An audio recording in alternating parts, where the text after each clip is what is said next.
আজ আমি আপনাদের সঙ্গে শেয়ার করব নিরামিষ আলু পটল কুমড়োর তরকারি ছোলা দিয়ে।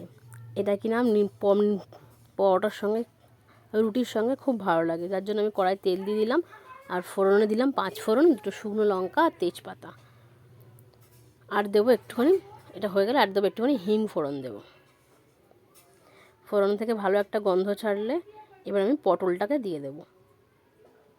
ফোড়নটা আমার হয়ে গেছে, এর আমি পটলটাকে দিয়ে দিলাম। পটলটা দিয়ে একটু ভেজে নিতে হবে, তা নাহলে পটলটা জলসা ভাবটা থেকে যাবে। পটলটা একটু ভালো করে ভাজতে হবে। আপনারা চাইলে পটলটা ভেজে তুলেও রাখতে পারেন, পরে দিতে পারেন, এরম করে দিলেও হবে, অসুবিধা নেই। পটলটা ভালো করে ভাজা হয়ে গেছে, আমি এর মধ্যে কুমড়োগুলোকে দিয়ে দিলাম।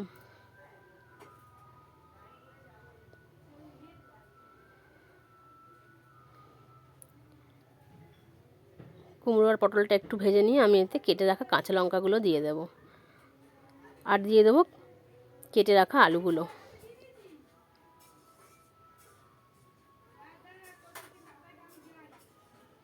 এবার এই সবকটা একসঙ্গে ভালো করে একটু ভাজবো।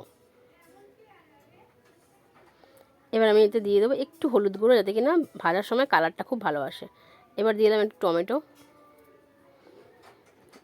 এটা দিয়ে একসঙ্গে একটু নাড়তে হবে। এই ফাঁকে একটা আমি মশলা তৈরি করে নিচ্ছি।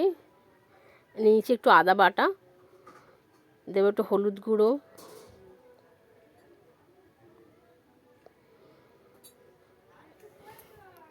দেবো একটু লঙ্কা গুঁড়ো, আর দেবো জিরে গুঁড়ো আর ধনে গুঁড়ো।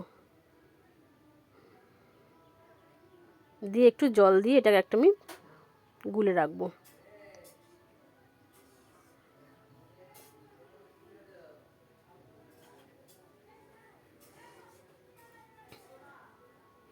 এবার এই ভাজার মধ্যে আমি ভিজিয়ে রাখা ছোলাটাকে দিয়ে দেব।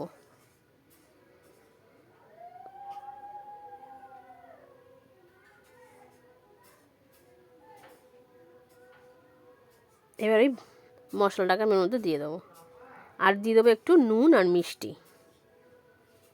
নুন আর মিষ্টিটা এবার আমি দেবো, দিয়ে একটু কষবো, আর দেবো একটু ঘি।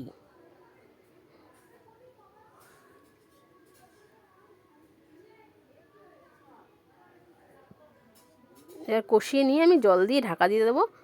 তাহলেই আমার কুমড়ো আলু পটলের তরকারি রেডি, যেটা কিনা রুটি পরোটা দিয়ে খেতে দারুণ লাগবে। আপনারা এরকমভাবে বানিয়ে একবার দেখতে পারেন।